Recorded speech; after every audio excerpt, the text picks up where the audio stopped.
Is this on, Lisa?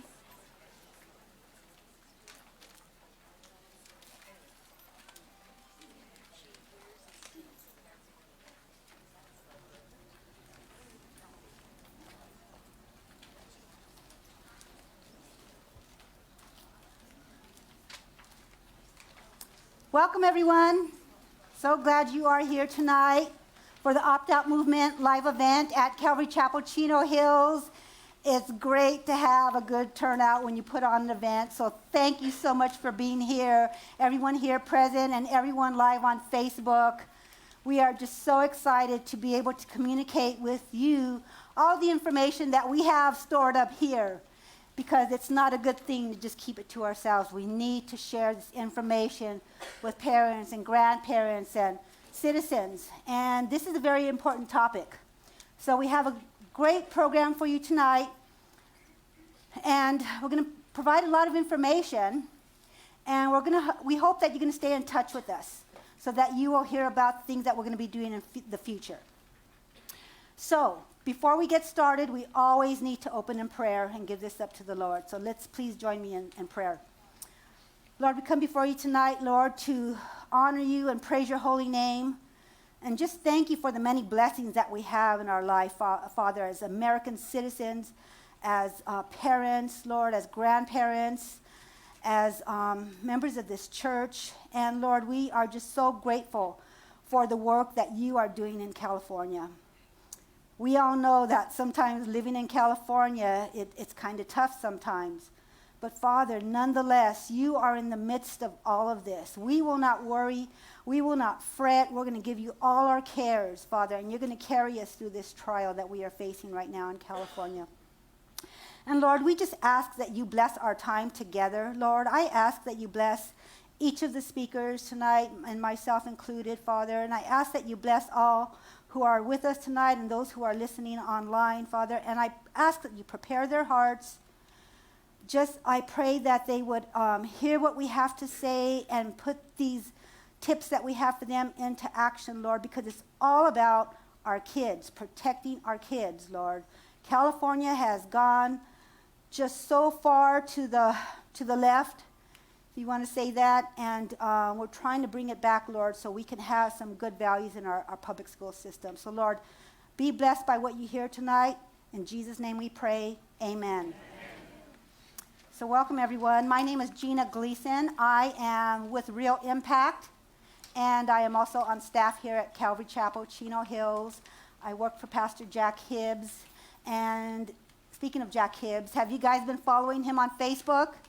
Yeah? And watching him and all the things that he's been doing and with the President Trump and other things. You can also get some information about what he's doing with his website, jackhibbs.com, and get all those updates and alerts. I don't know why I threw that in, but it was a good time to do it.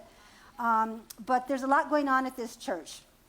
And we want to bring you some of the best information about how you can protect your children and your grandchildren. And even if you don't have children and grandchildren in this public school system here, you really should know about what's going on, because we want to be able to converse with anyone about these topics. And for me, I'm the kind of person that I have to hear things over and over and read over and over about these issues before they start penetrating my head. And I'm hoping that you'll walk away feeling that we've brought value to your life and really good practical tools to help you protect your kids.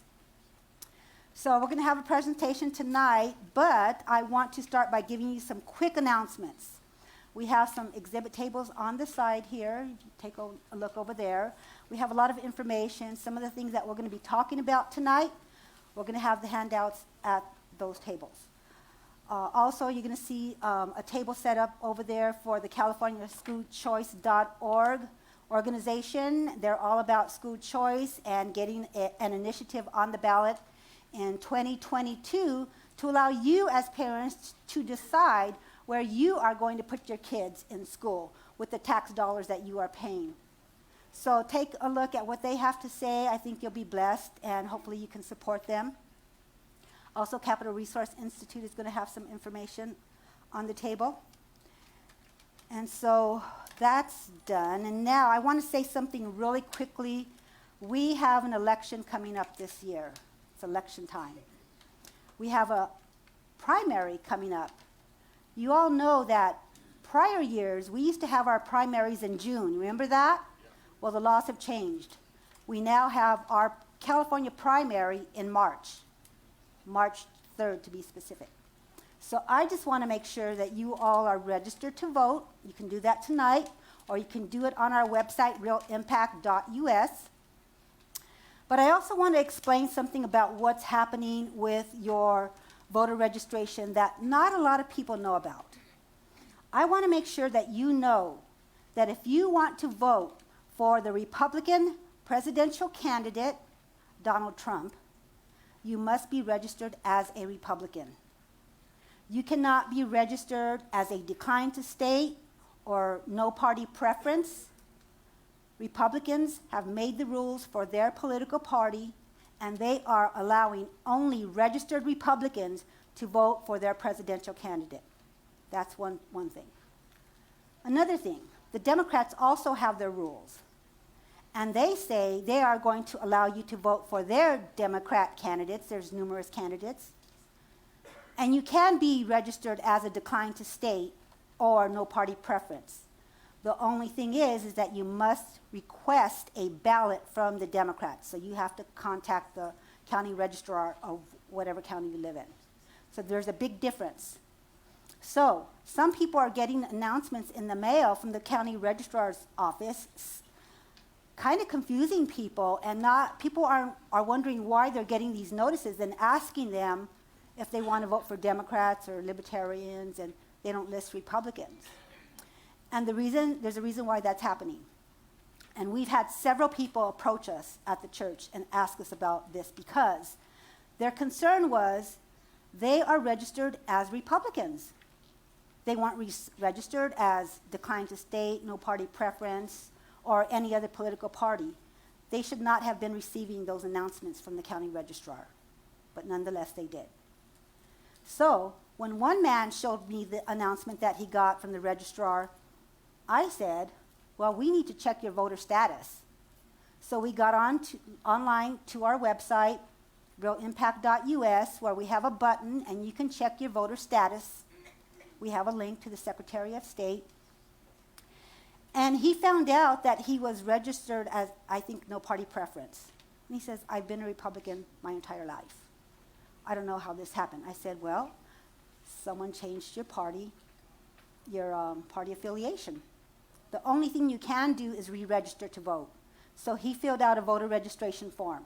So what I'm going to ask you to do sometime this week, if not tonight, is to check your party affiliation. You may assume that you are registered one way, but someone or somehow something happened and your party affiliation was changed. So go to realimpact.us and you can do that there. And then also I want to invite you to visit our website, realimpact.us, because our website is filled with a whole page of information about comprehensive sex education. We have videos of our last conference, the Let Parents Decide conference, where speakers are coming and explaining in more detail what this is all about. I'm still hearing from people that their relatives are saying things like, oh, my son said this would never happen in his school district. His district said it's not happening, and all these kinds of, are you people still hearing that? Okay. So you need to send them to our website, because at our website, we're going to give you the proof. You're going to see the documents. You're going to see the websites. You're going to see the links. You're going to see everything you need so you can study that website yourself and become well-versed in the whole topic, and then send people there too. So let's talk about why we're here tonight. Why are we here? Because we love our kids. We want to protect our kids. And we have seen the state of California take charge over what our kids are learning about such an important issue, sexuality. And they have pretty much overridden what a lot of parents want their children to be exposed to. It's pretty much, they have this attitude that if you don't like what you hear, there's nothing you can do about it. But tonight we're going to explain exactly what you can do about it, because we found a way to protect your children. And so we're going to walk you through that tonight, and we are going to help you to learn how to do that. So, this is not on the right page.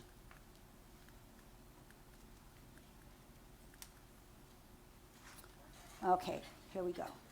So, what's happening in our society today, you guys? You see that our children are being sexualized. You get it in every format.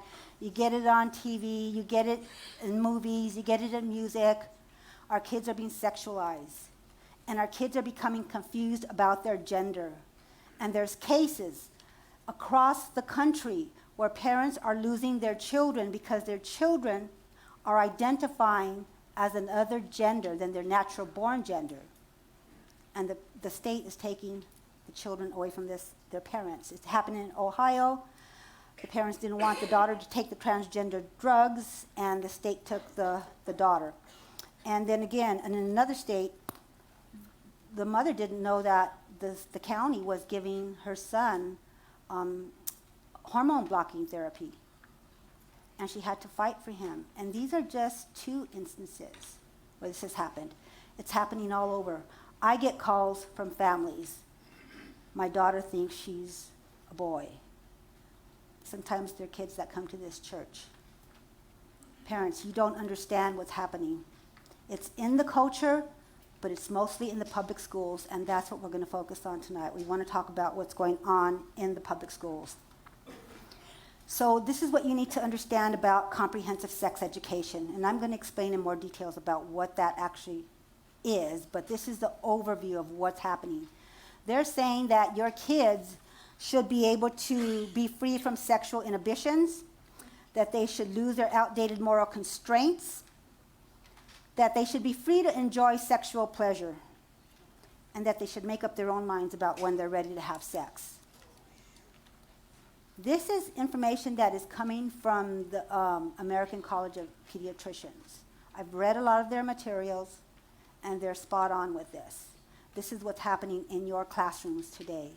And in California, it's legal to bring all of this type of information, this sexual information, into our high schools, into our middle schools, all the way down to kindergarten.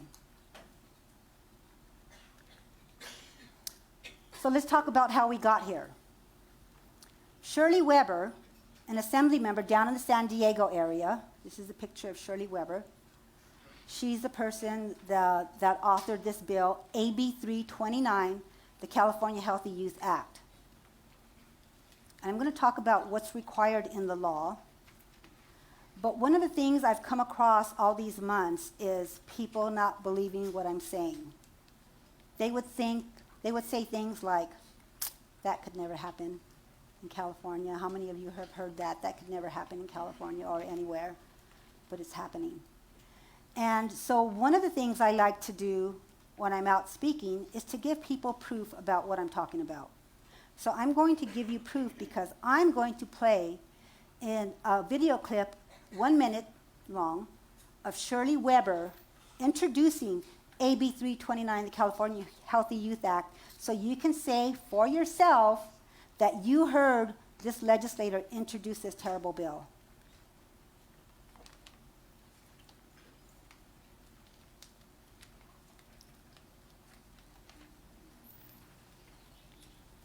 Do I click it?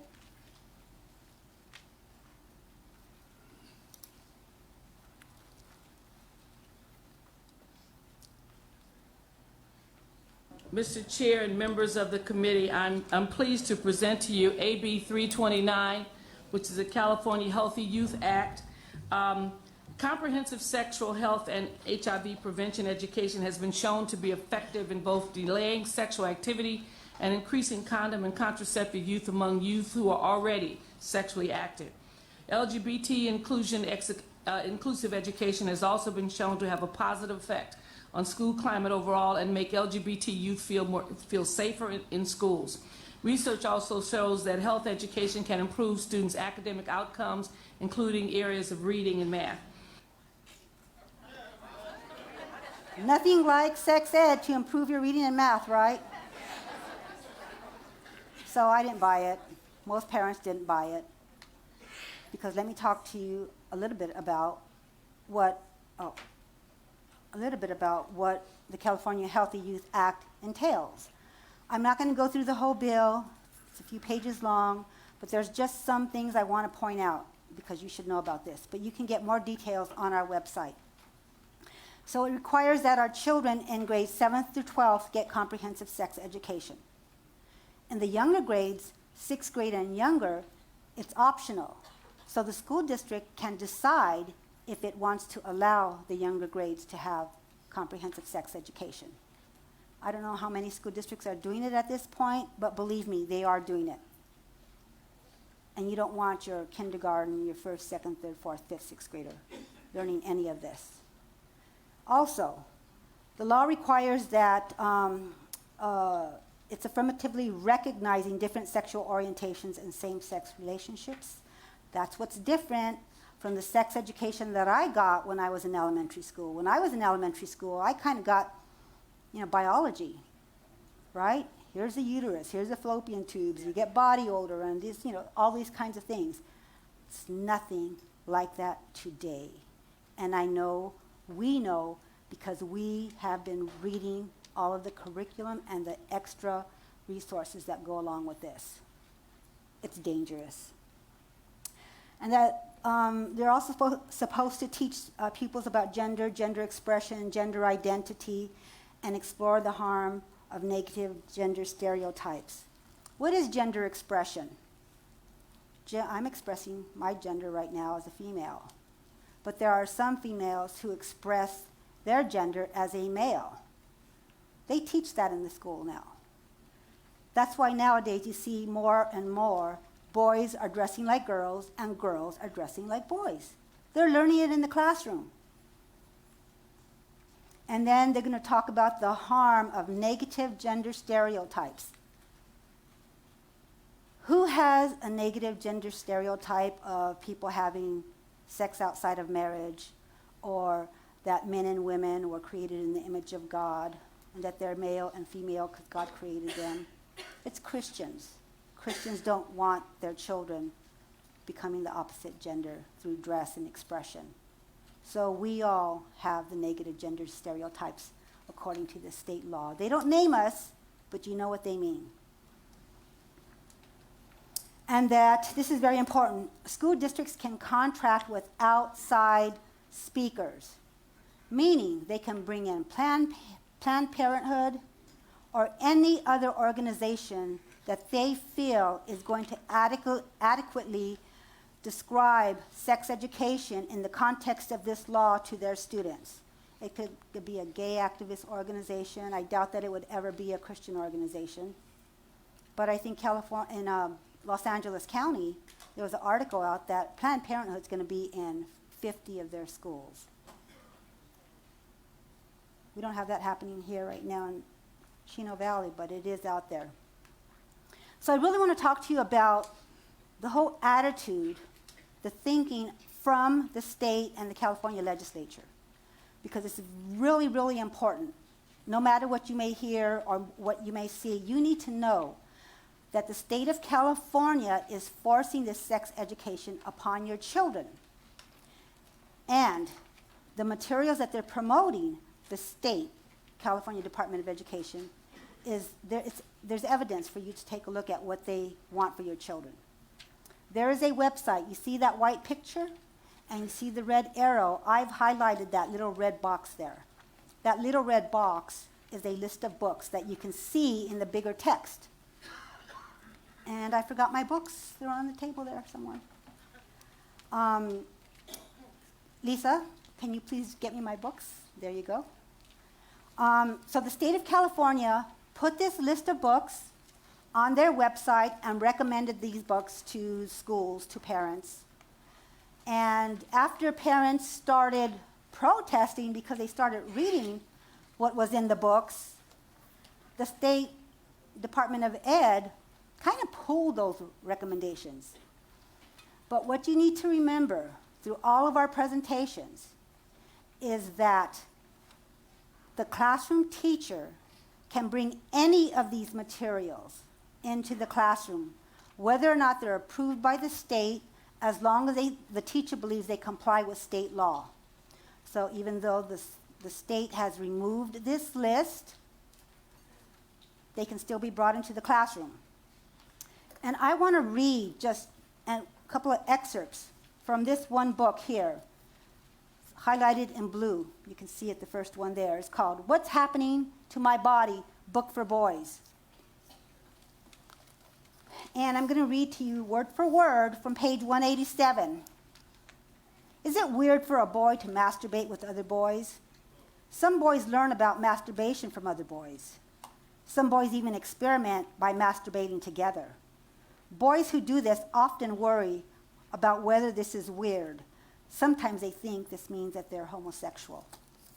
Recommended by the state of California, boys masturbating together. Like it's perfectly normal.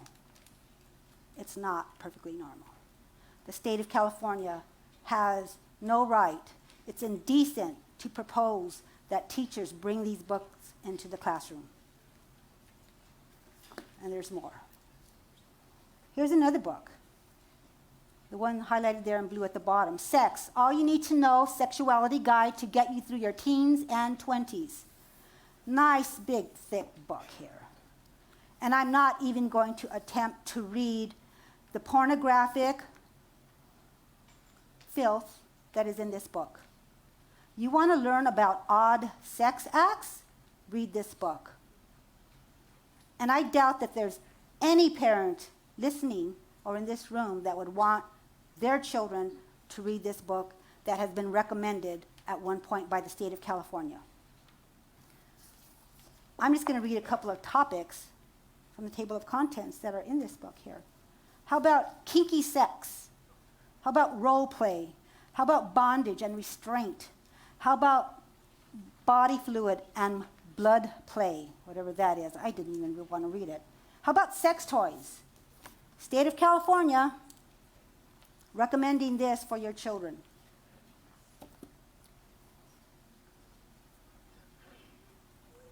I don't know of any decent person who would think that that's okay. Now, I will say this. There are parents that want their kids to know about this type of information. That's sad, but it's the truth, right? We all know that's the truth. But what about the parents that say no? What about the parents that don't want their kids to be exposed to that?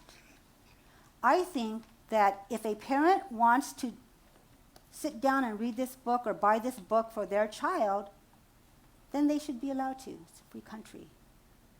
But I don't believe that there's any way the state should be forcing this type of material on our children.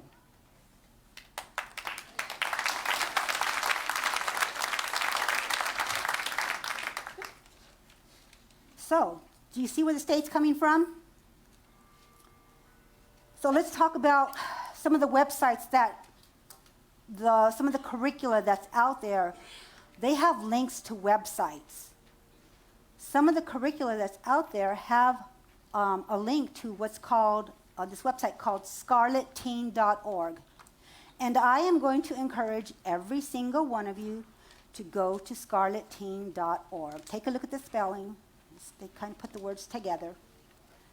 Because I want you to go and take a look through the pages of that website. Every so often, I go into that website and I find out what their updates are. But let me tell you what I saw today. There's an article that I cut and pasted here. How to approach sexual fantasy and desire on your own terms. For public school kids, right? The next one was Becoming Out, a totally non-exhaustive step-by-step guide to coming out. One other thing I want you to notice about that website, Scarlet Teen, is the little book that's highlighted down under the blue arrow. Do you recognize that? This website and this author are the same person, Heather Karina. She wrote this book, and that's her website. It's been around for, gosh, maybe over 10 years. But this is what they're sending your kids to when they're doing research on sexuality in the classroom, if you have that particular curriculum. And you wouldn't even know it. I don't think your kids are going to come home from school one day and say, "Oh, Mom, I read this fantastic book about bondage." Right? They're not going to tell you. And even though the state of California has pulled it from the list, the teacher can bring this book into the classroom. Do you understand what I'm trying to say? You're not protected. You're not protected. You have to take your kids out of those courses. It's imperative. They're behind the classroom door. You don't know what the teacher's agenda is. It may be a very, very nice teacher, but you don't know what that teacher's thinking. You don't know what that teacher's personal life is. And I know a lot of fantastic, wonderful teachers who hate this law. They don't want to teach it. But then there are others who really like it and think that your kids need it. Why? Because they think they know better than you about what your kids need to know.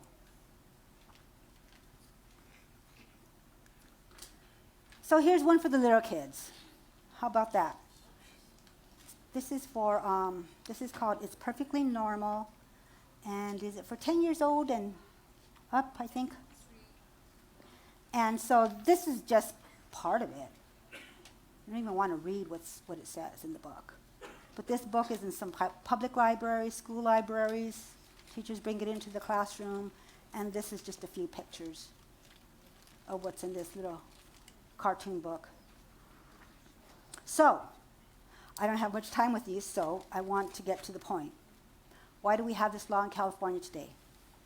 Because Shirley Weber wrote the law, and our legislators in Sacramento voted on AB 329. If you don't already have this flyer, this infographic, it's on the table here at the side, you need to get it. It has 6 bullet points about what the big picture of comprehensive sex education is. But on the back side of that flyer, you are going to get the voting record of the senators and the assembly members who voted on this bill and how they voted. You are going to see that at the top section, there's, I believe, 46 senators and assembly members who said no to all of this. I list them by name, first and last name, and I even listed their political party. I thought you might be interested in that. They were outnumbered by the senators and assembly members at the bottom box. You see that? 76 Democrats and 1 Republican, I think, said yes to this. I listed them. Take a look at that list. Find out if your senator and assembly member are listed there in that list. Some of these people are still in office today. We're sitting in the city of Chino right now, and Assembly Member Freddie Rodriguez, he said yes. Senator Connie Leyva, she also said yes. So you need to find out why they said yes to this. And remember that we have an election in March.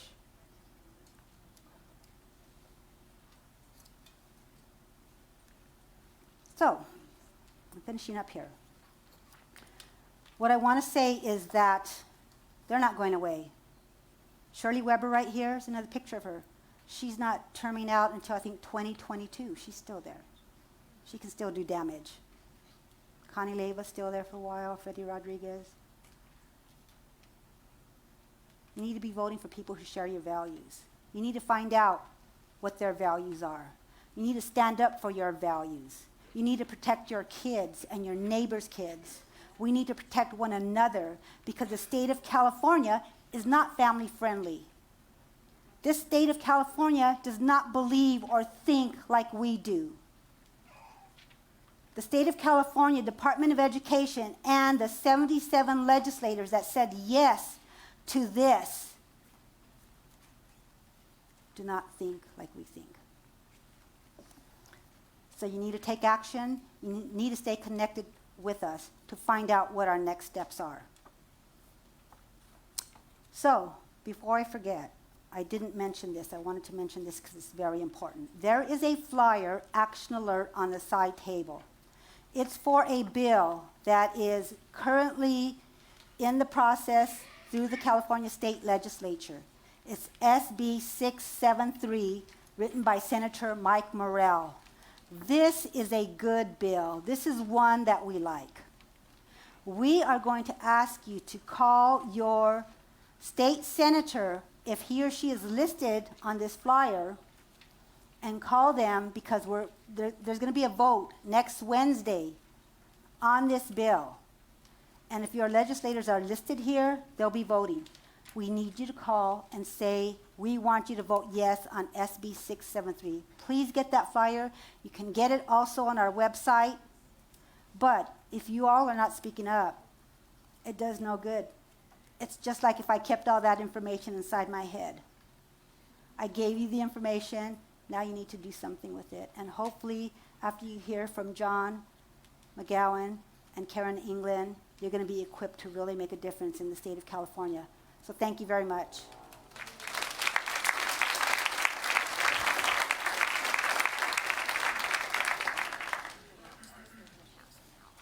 Okay, so we are going to pass out cards. So if you have questions, you can write your questions on the card. Okay? And then we'll take your questions. Okay, so what I'm going to do next is I am going to invite John McGowan to come up. Let's give him a warm welcome. And let's get our computers changed out. Can we get our computers switched? And John McGowan, I've known John and his wife for a long time. They attend church here with us. And John has been a practicing attorney for 15 years, so he knows what he's talking about. He's also been an Alliance Defending Freedom allied attorney, which is a plus for us to have someone like that in our church. And he's also on the board of the California Home Educators Association, CHEA, which is an awesome organization. Being a former homeschooler myself, I love that organization. And so John is going to talk to you about the legal side of you opting your children out, about the right to opt out using a California education code that he's going to describe in detail, and the difference between that and the opt-out that's allowed in the California Healthy Youth Act, AB 329. So, John, it's all yours. Thank you, Gina. Thank you, everybody. Bear with me a moment here while we get set up. Can I disconnect?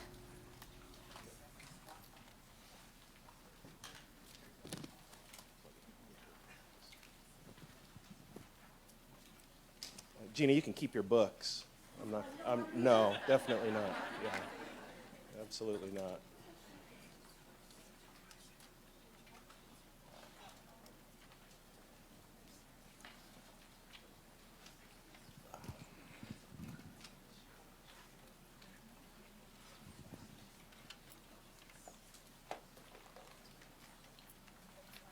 Are we able to switch over?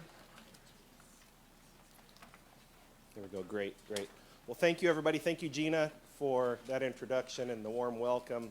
It really is amazing to see a turnout like this, and let's get down to it.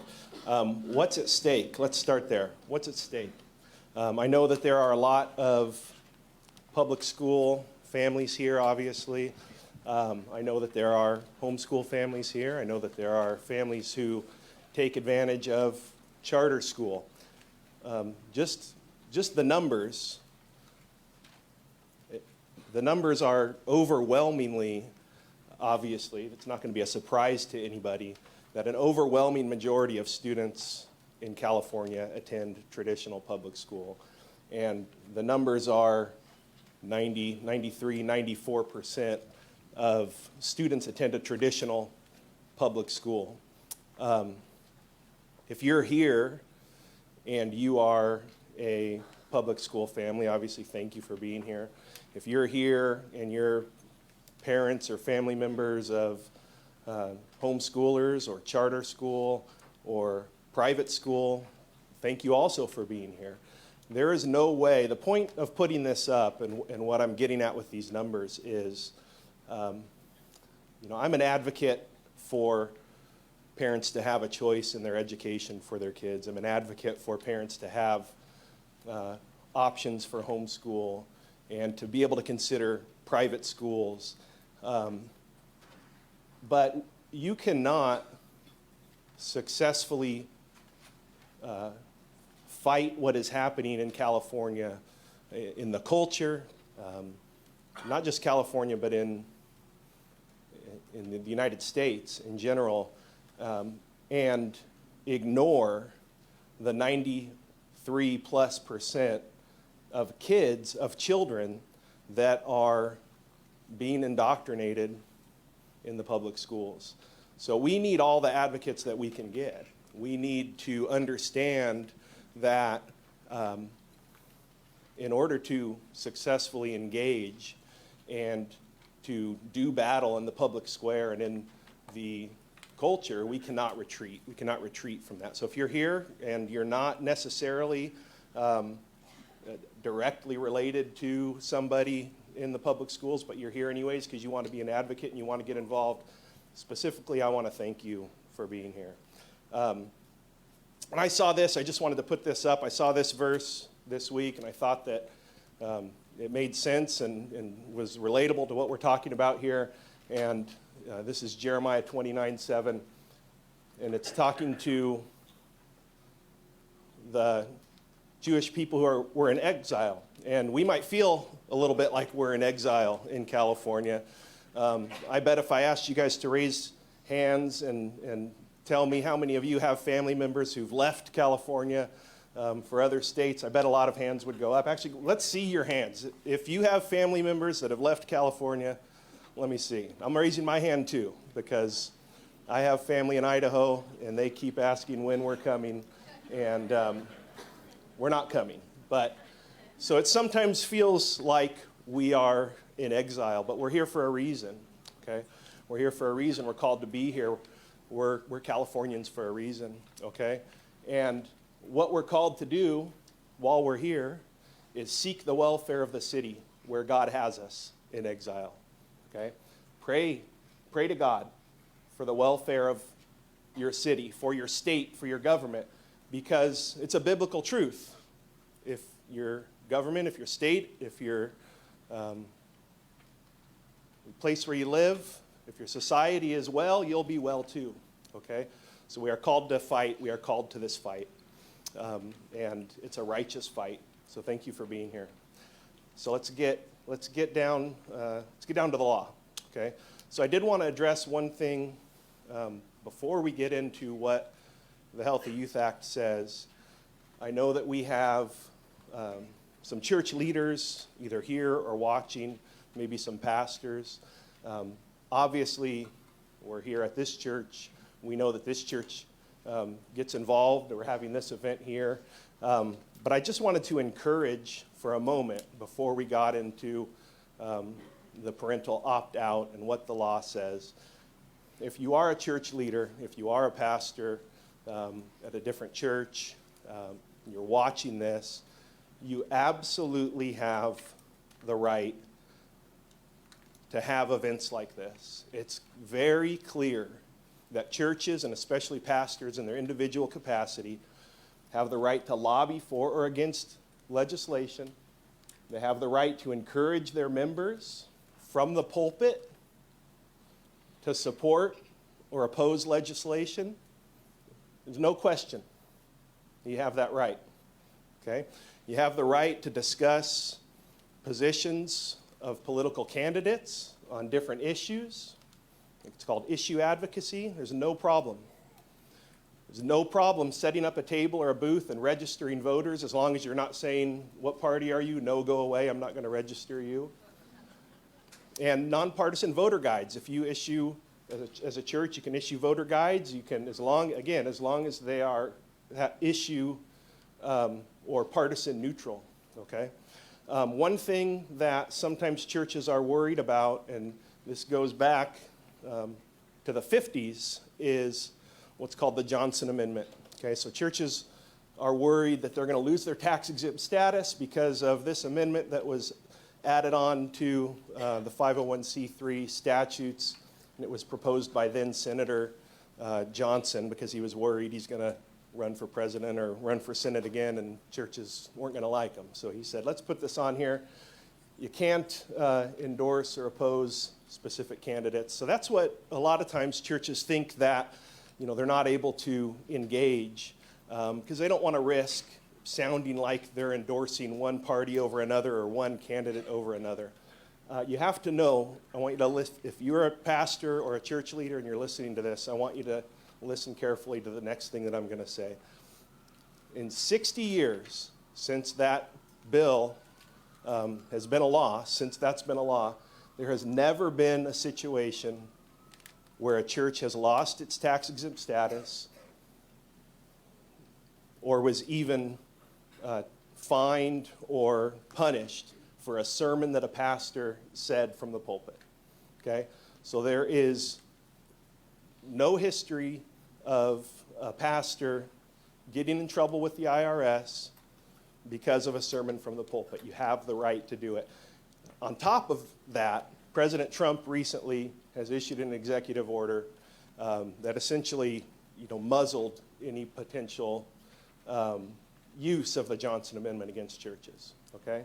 So I just want to encourage you, if you are here in that capacity or you're listening in that capacity, you have those rights, and there's a ton of information on the ADF website that deals with that, okay?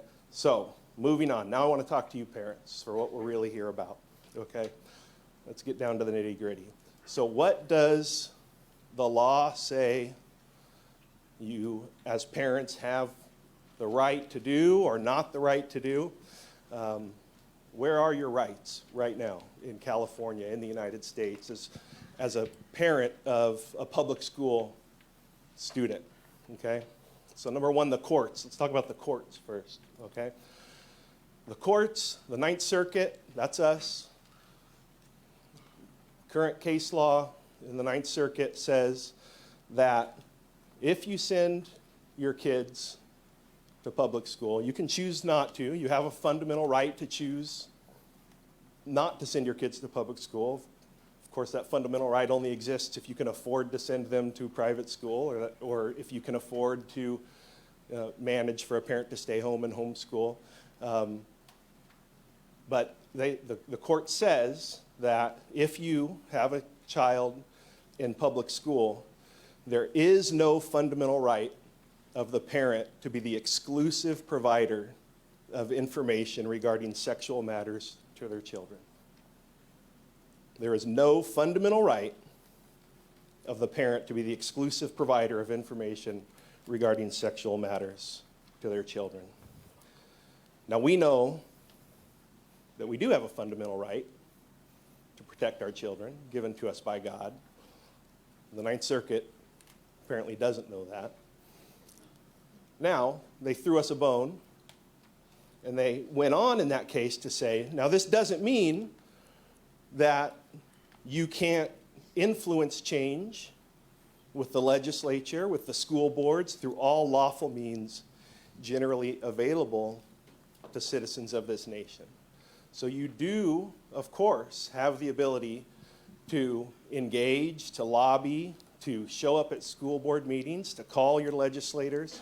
But for now, the courts are saying that the legislature gets a say in matters of sexual education in our children. Now, that doesn't mean that ADF and lawyers are not looking for ways to, looking for new cases, looking for new facts. We are, and we are litigating, throughout California and throughout the country, really. But that's just the current reality of the landscape regarding what the courts are saying, okay? So they're saying you have to look at the legislature. If you don't like it, you deal with the legislature, you deal with the school boards, okay? So here's some good news. Here's some good news. We heard some awful news about what it is that they want to teach your children, to teach our children. Okay, the good news is that the Healthy Youth Act does have some protections in it, okay, and it's important that you know what they are, okay, so you can exercise them. Okay, so number one, you as parents have the absolute right to know what the material is going to be, okay? You have the absolute right. It's in the statute, okay? You have the right. Not only do you have the right, but the school is supposed to notify you. You're supposed to get notified that we are going to be teaching the upcoming year comprehensive sex education, and you have the right as a parent to go down to the school and say, I want to see what you're going to teach. So you have, number one, you have to exercise that right, okay? And my colleague Karen is going to come up here and explain to you how to do that in a little bit. But number one, you have the right to know what your specific school district and your specific school is going to teach. And Gina's right, that the school districts have some latitude, the schools have some latitude. You need to know not just what is the worst case scenario or not just what is the best case scenario, but you have to know what your specific school is going to teach, and you have the right to do that, okay? Number two, you do have the right, it's in the statute, to opt your child out of the comprehensive sexual health education. You do. We have forms available. We're going to, again, Karen's going to go over those.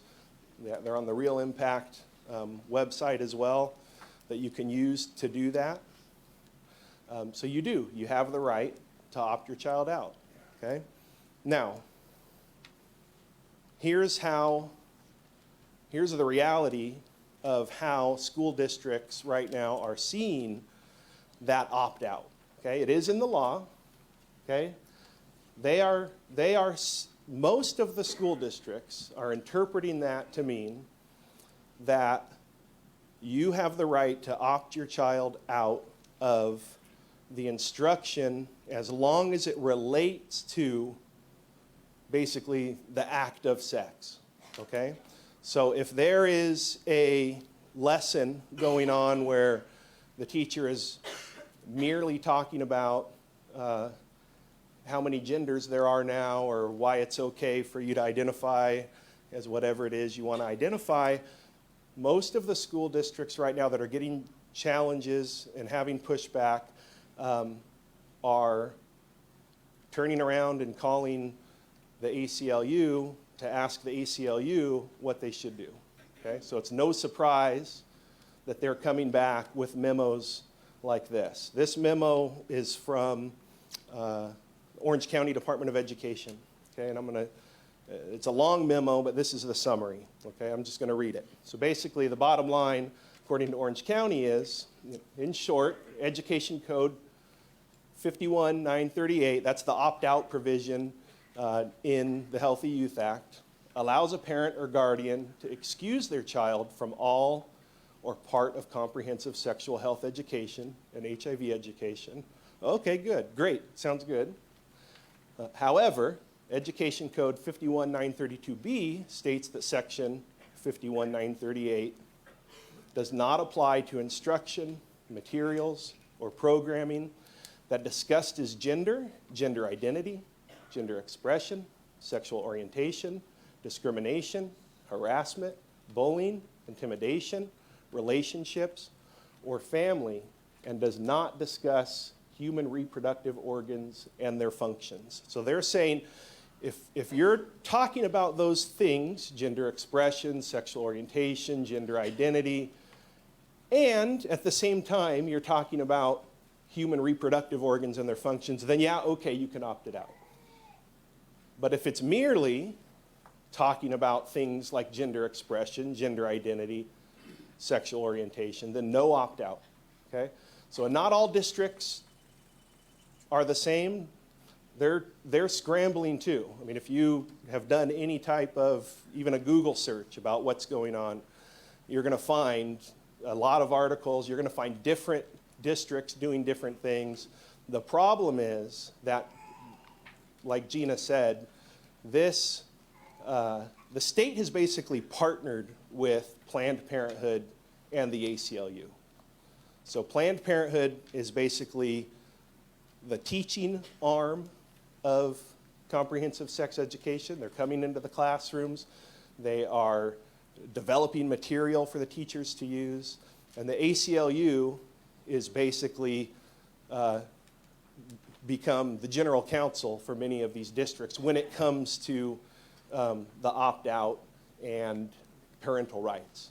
So they're deferring a lot to the ACLU. So I know Orange County, this is Orange County. I know out in Marietta, the same thing. And if you've gone to any of the board meetings with Gina, with Real Impact, you know, you'll, from time to time, you'll also see an attorney wait in line from the ACLU and come up right behind us and say, oh, don't listen to the 40 people that just got up. I'm from the ACLU. If you listen to them, you're going to get sued. Okay, so that's happening a lot, but that's okay. We have lawyers too, and we have another statute that we're going to promote tonight, and we've been promoting. Okay, so what they're doing is their reasoning really is because in the Healthy Youth Act itself, it provides for the opt-out when it relates to discussing basically sex acts. That must mean that parents don't have the right to opt their kids out regarding the other topics. Well, this is an older education code. It's good. This is good law. It was passed in 2004. I don't think it would get passed today, but that's okay. There's a lot of good laws that exist that wouldn't pass today. This law that's on the books in the education code, it says if any part of a school's curriculum in health, any part of a school's curriculum in health, okay, Healthy Youth Act, conflicts with religious training and beliefs of a parent or guardian of the pupil, upon written request, shall be excused from that instruction that conflicts with the religious beliefs of the parents, of the family, okay? Here's some items that are in the State Board of Education standards that are under health. These are under health, okay? Sexual orientation, gender roles, gender, individual family and cultural differences and relationships, healthcare providers for reproductive and sexual health services, in other words, abortion. So the good news, okay? The good news, you absolutely do, not just under what the Healthy Youth Act, the new code says, the limited opt-out, you have a much more broader right to opt out on the books, okay? Now, are all districts going to get this and say, oh, you're right? Your kids don't have to listen to our speech about gender identity? No, they're not all going to do that. And we don't expect them to all do that. And that goes back to what I said earlier about trying to find potentially the right case to go back to the courts. So the good news, the bottom line, you absolutely have rights, even under this horrible bill, okay? You have the right to know what's in your curriculum. You have the right to review it. You have the right to opt out, even according to the worst interpretations when it relates to discussions of sex. But you have even more ammunition. You have this broader opt-out, okay? And Karen's going to come up here in a minute and talk to you about how to actually use these tools, how to actually use these statutes to your benefit, okay? But I just want to encourage you, okay? I want to encourage you to be bold in going to your kids' schools and being known there, okay? You know, the fight that we're in, even the broader fight that we're in, for the culture, for our religious freedoms, for the right to be the instructors in our family of morality, the encroachment that we see in the schools, in the laws, in the media, just in the culture in general. It's even the term that they like to give themselves, progressive, right? It's a move, it moves, it doesn't stop, it doesn't stop. It will not stop. There will not be a point where they say, yeah, that's good enough. That's good. We just want, we got the public schools, that's fine. I don't care what you teach your kid in your home. I don't care what your pastor says to you on Sunday. It doesn't stop. Okay? It won't stop until it is stopped. Okay? So we have to be part of the process to stop it. Okay? And we have tools at our fingertips to be able to do that. Okay? So I think Karen or Gina, somebody's going to come up here and we're going to move on to the next step of learning about how to actually implement the tools that we have.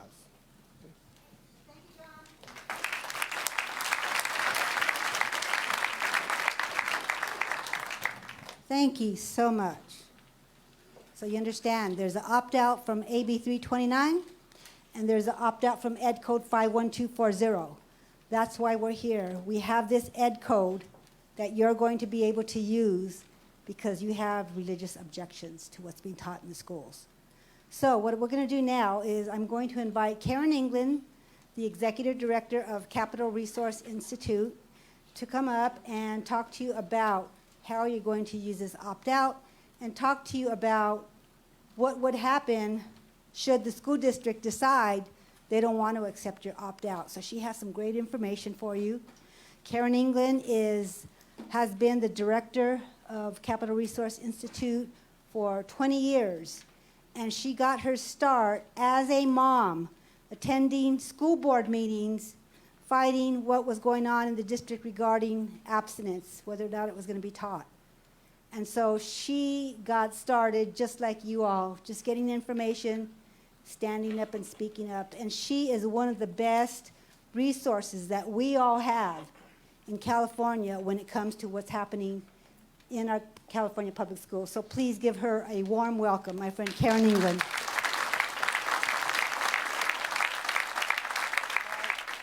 Am I on or? Okay. No. So I should be able to figure this out even though I'm an old lady. Don't look at my password.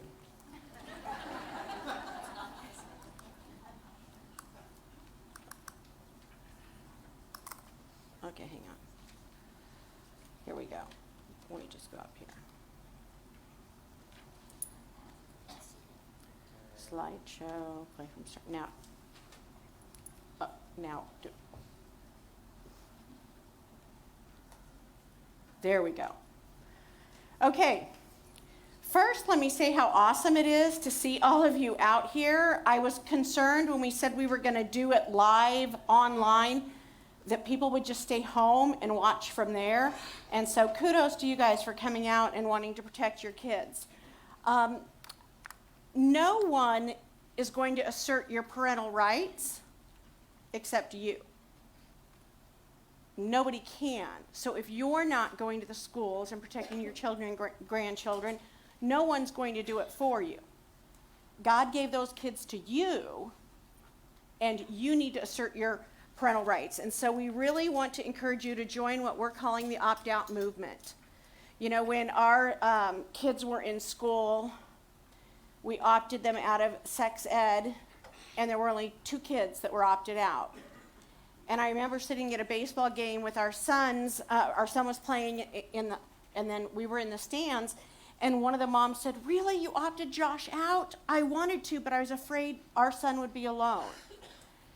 Well, we want a movement to take off, starting here in Chino Valley, where 30 of the kids are opting out, and 3 of them are in class and saying, Mom, why am I in class? Why aren't you opting me out? I can do homework in the library. So we want to shift that so that we are opting our kids out. So I want to talk a little bit about the truth. The truth is you're not being told the truth. And even tonight, hearing some people talk about it's not in my school district or those kinds of questions, I don't know who it is that isn't always telling the truth. Sometimes it's the administration not telling the school board. Sometimes the superintendent doesn't even know what the sex ed teachers are teaching. But I know they're not telling the truth. And I'll tell you how I know. Our organization in September and October filed open records requests, FOIAs, on every single school district in the state of California. That's over 900 of them.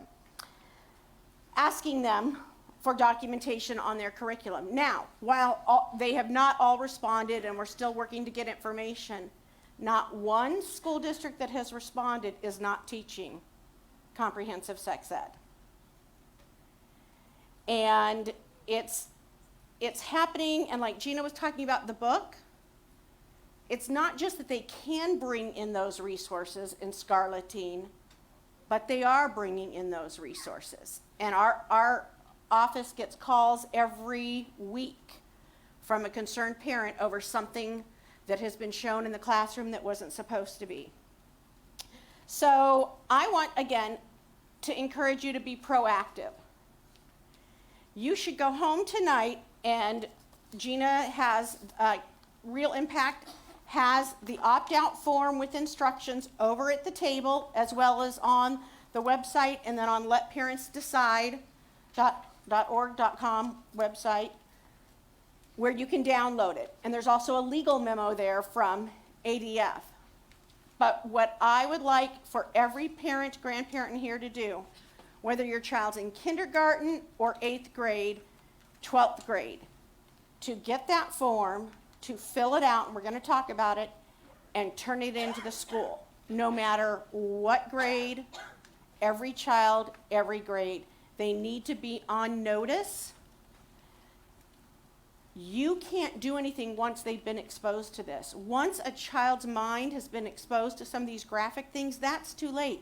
But you know what you can do? You can go to the school tomorrow with this form and do your best to ensure that they're not in these classes. So remember that, every child, every grade. This week I was contacted by someone that's been on our email list for years and years and years and been looking at all the sex ed stuff we've been sending out, and she mentioned how she got wind that, actually they sent home a notice saying, we're going to do curriculum. It's going to start next week, and it's supported by the PTA. It's Planned Parenthood Marmonte for 5th graders. So she was asking me, hey, have they responded to your open records request? Can you tell me anything? So as I was looking to find them, and if this school district, this elementary school had responded, I noticed that on the website for the district, it actually said they're only teaching comprehensive sex ed in 7th grade, starting in 7th grade and up. But the elementary school is teaching it, and the PTA supported Planned Parenthood coming in and doing the teaching of it and doing their curriculum. Because again, you see teachers that don't want to teach this, the law allows the schools to bring in someone else. And more often than not, and when we release all of the information, I think people are going to be shocked at how involved Planned Parenthood is in our schools. So the basics about the opt-out form, and I want to remind everybody, fill out a card. If you've got questions that we don't cover, fill out the card, and at the end, someone will pick them up. So the basics. What does this cover? The opt-out form covers the California Healthy Youth Act. It covers anything, the health curriculum frameworks as those are being implemented, and they already have been in many districts. All it takes is one activist teacher that's been to some seminar that she thinks she's saving the world to expose the kids to this, because it's already been passed and they can do this if they want in the classroom. So the other thing it covers is surveys. So often our kids were told about the surveys and it's opt-in, but often if they're anonymous, you won't know about it. They just don't put their name on it, but they're still doing these nosy surveys with your kids. Well, there's a federal law in our opt-out that protects you from that. So it covers the California Healthy Youth Act, health, anything within the health frameworks that's considered health, and also the personal nosy, I call them personal nosy surveys that are given to students. So again, be proactive, go in and make sure your child is protected by filling this out for every child in every grade and do it every year. So our forms, and again, most of you have this, but we've got plenty back there. The first sheet is an instruction sheet, and it talks about what to do, and I'm going to run through those. You're going to make an appointment with your district office. Some people have already maybe gone in and looked at the curriculum, or through other means, so you may not need to do this. But after you review the curriculum and the surveys, which a lot of times the surveys aren't available, so I wouldn't worry too much about that. But you then want to fill out the opt-out form. So we have the instructions, and then we have the actual form. And the form is something that you can just fill out, take into the principal. You can send it via email, via fax, certified letter, in person. You need to make sure you keep a copy for your records. If you want to do it, give it to the superintendent or the teacher as well, you can do that. I recommend the more the merrier, but the principal is the number one person that you need to ensure it gets to. You can take it in, however you want to best do that. And I'm going to talk in a little bit about some of the objections people have been having as they've been taking this in. So once you have taken it in, you need to let your child know, again, age appropriate, that you have opted them out, and if these things come up, that they're supposed to let the teacher know, because they shouldn't be in the classroom. And there could innocently be a kid in there, even though they filled it out and the teacher doesn't know. So you need to make sure your kids know and that they politely go to the teacher and say, it's my understanding I'm not supposed to be in this class right now. So we need you, once you take it into the school district, we need you to email us at optoutmovement@gmail.com.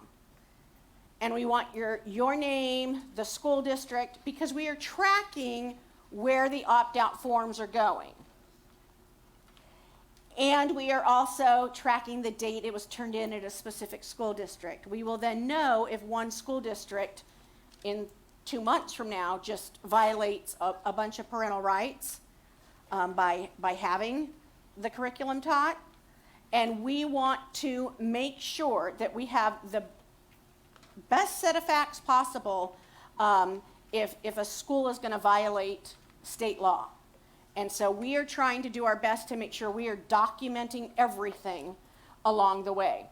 So you're going to do the school district and the date that you submitted it. And several of you have already sent it to me, or we've been corresponding. I know one person went into Chino Valley and they were awesome. They were awesome as far as they stamped the date on it, made a photocopy for the parent, and gave a copy back. So they acknowledged fully that they received the form. Doesn't mean they're going to honor it, but you've done what you can to protect your child legally. So you're going to send the email to optoutmovement@gmail. And then we want there to be some sort of acknowledgement from the school district. So that's why we want you to email us, hey, I gave it to them on January 15th.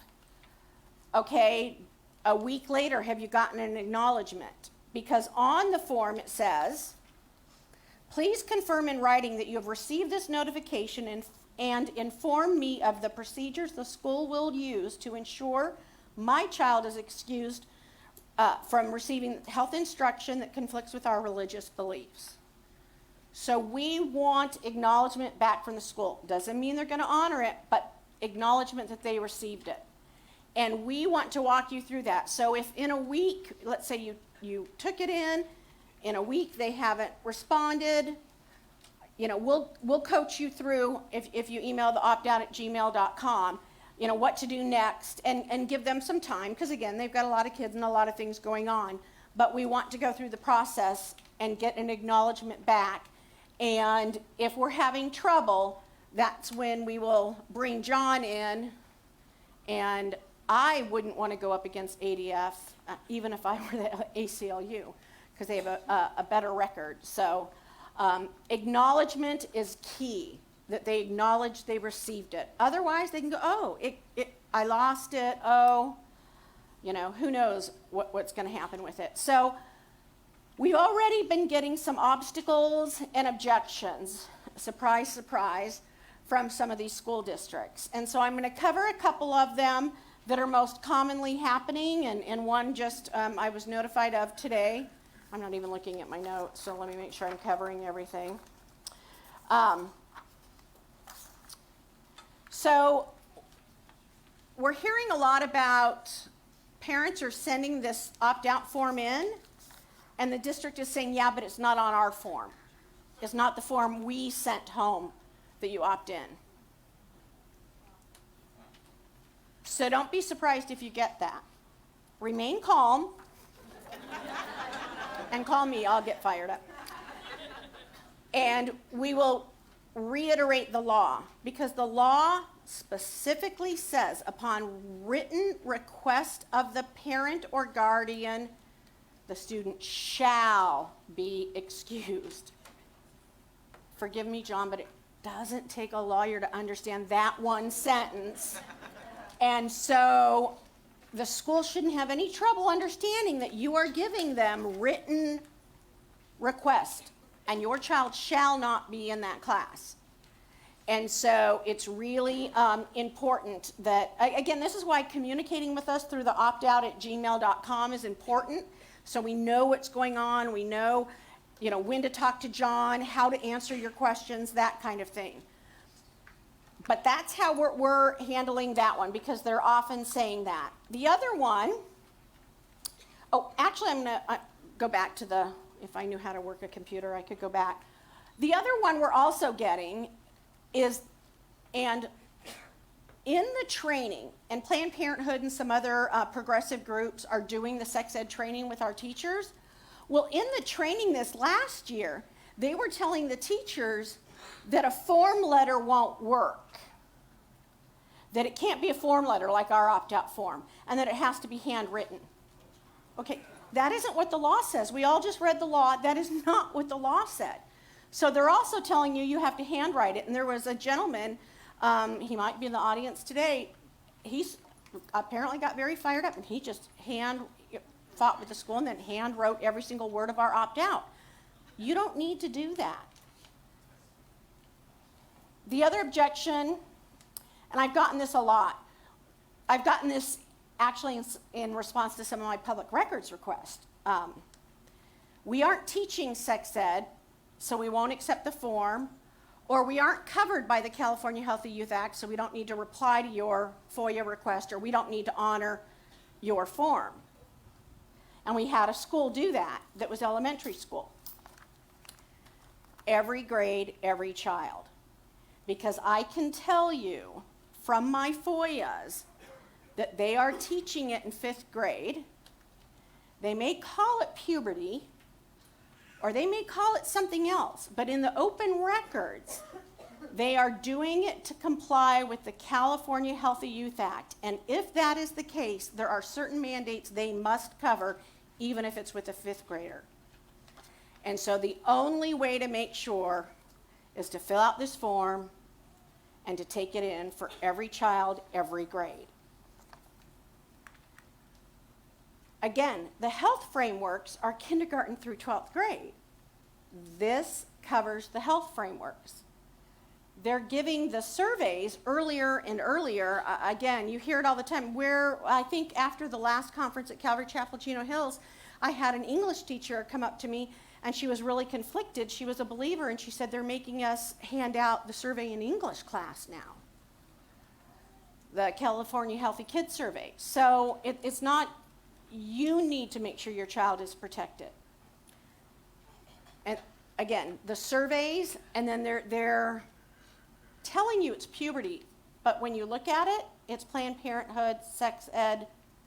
They're not talking about, oh, you need to wear deodorant because, you know, boys start to stink, or any of the things that we think they should cover. That's nowhere in the 5th grade curriculum.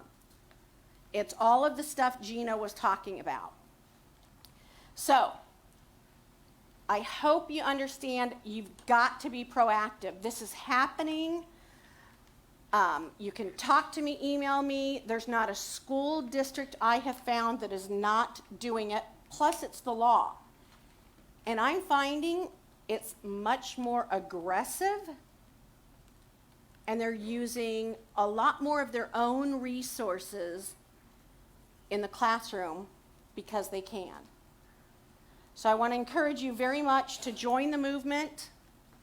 Talk to your friends and neighbors, email your friends and neighbors, get a couple of people together and take the form in.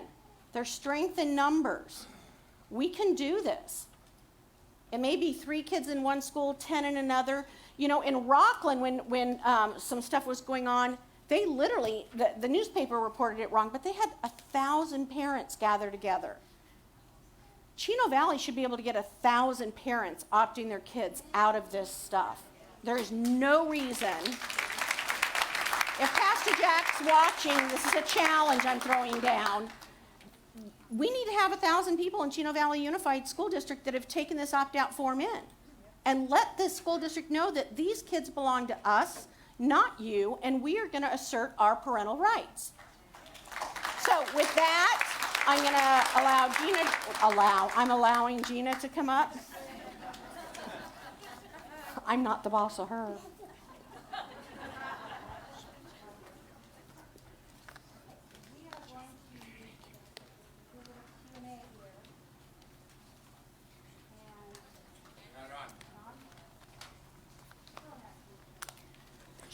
Lisa's getting up. She's got. Put your hand up high if you've got a card. They're collecting them. We're on. Victoria has questions, quite a few questions. She's back there. And Victoria is going to read the questions using a mic. And we're going to do our best to answer your questions.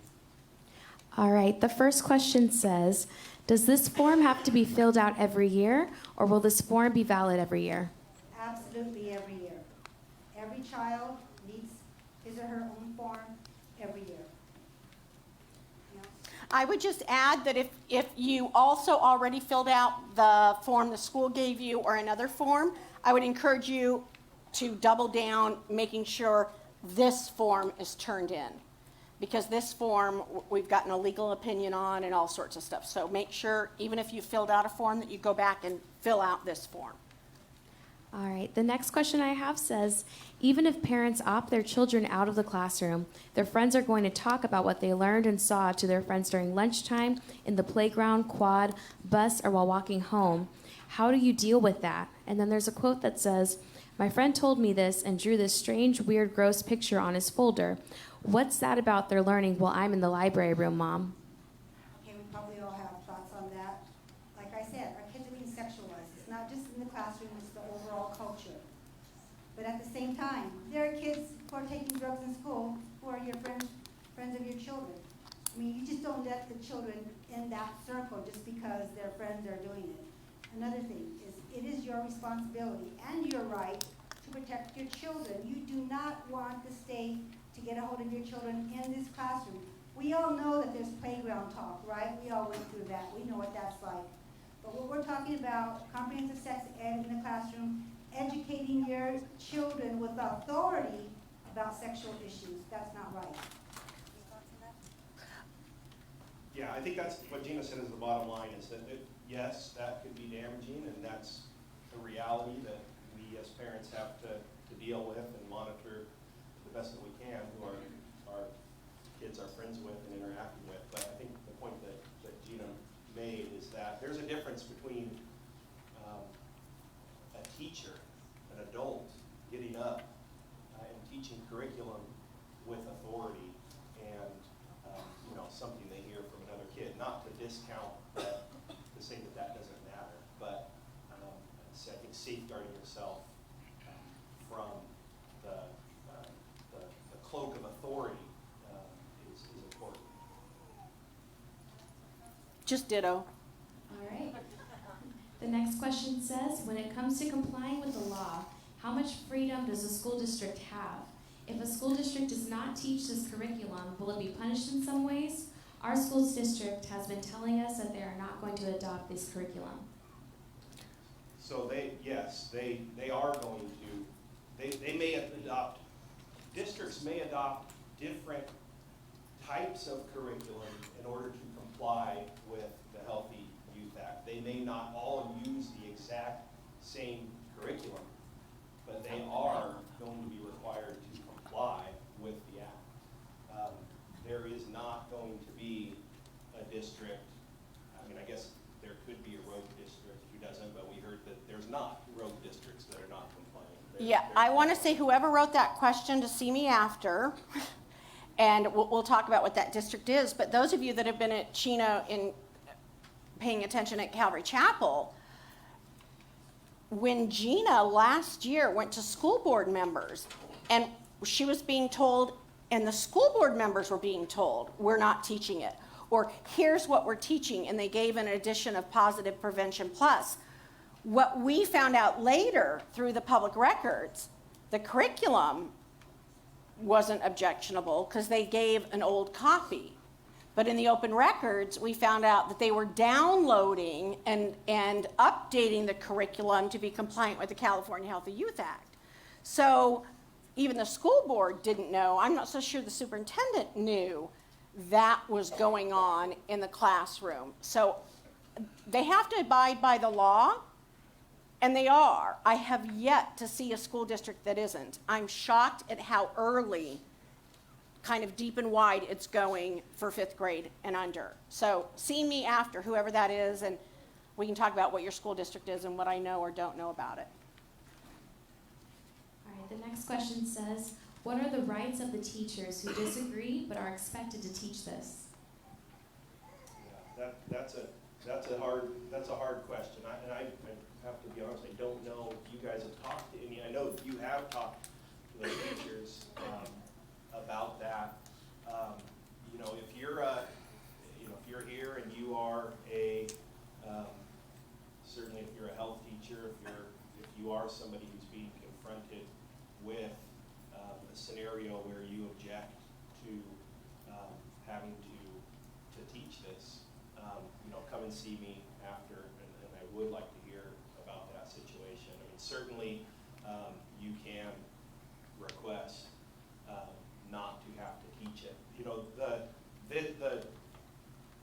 the bigger question isn't that I think it would be easier for you to opt out of, you know, the yearly, if they are doing it once a year, the yearly you know, comprehensive sex ed teaching mandate. Now, there are other statutes in play and other things in play in California about LGBTQ that come into play in history or social studies, or, you know, if it's the once a year to comply with comprehensive sex ed, I think you'll probably have an easier time, you know, saying, hey, can somebody else come and do this, or what are my options?